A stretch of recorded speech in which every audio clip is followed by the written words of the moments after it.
Titans 36, that writing with Bruno Redondo on the art. So this wraps up the whole thing in the made up world and Mother Blood, and the most notable thing here really is that there's flashbacks throughout the issue to when Raven was recruited by Dick. So there's a lot of Nightwing in this issue. So and it felt so good because he was written like Nightwing. yes. And then he has this whole thing with Raven that they're both Titans and that they came up together, and he kind of puts it on her like she's the soul of the Titans, and that even though she feels broken, they need her. You know, she's a very important asset to the team.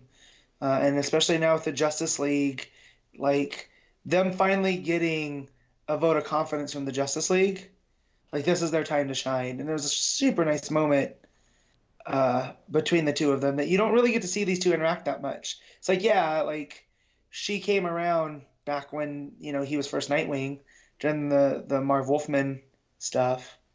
But since then, it's, you know, they're real hit and miss. So, but yeah, I really enjoyed those scenes. Yeah, no, it was a fine issue. It was kind of on par with what this arc's been. Like, didn't blow me away. Yeah. It was yeah, it wrapped things up well enough. They did trap Mother Blood in the bleed. They did. Which it took me this many issues to also realize that's why she was able to access it.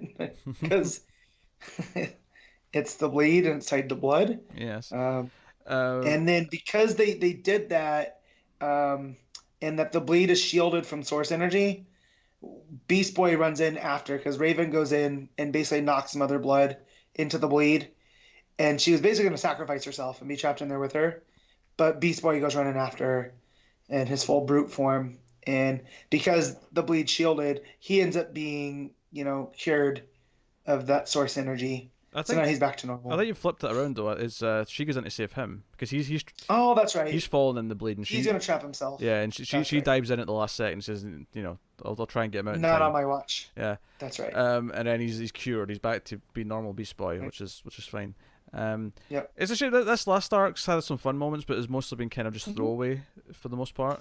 Yeah, well, yeah, you could tell that Abnett knew it was ending, so he's gonna, you know, write it to its place.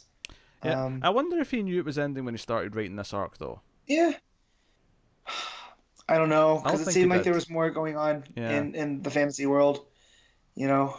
But it ends before we even see them come back, because they get activated by Ben, and then it cuts back to Dick and Raven. Yeah. It ends with a flashback scene again. Yeah. So, I mean, which was fine. Bit wistful. Yeah, because I really like this version of the team. Like, the Rebirth, it was real up and down. But this, once they had kind of a point to exist, and they were going to go after the source energy inconsistencies happening on Earth. Because this even ties back to the one that Dick lost from the annual. The one girl. Yeah. That was their first mission. The special, I think it was. So, yeah, the special. That's right. But yeah. That was fine. It was fine. 6 out of 10. That's nothing great, but nothing bad. I think it was 7. Yeah, there you go. So that was quick and sweet.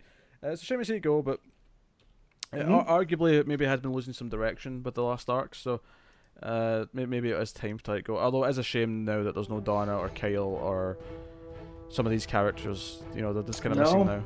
I'm not gonna miss Kyle. You shut your.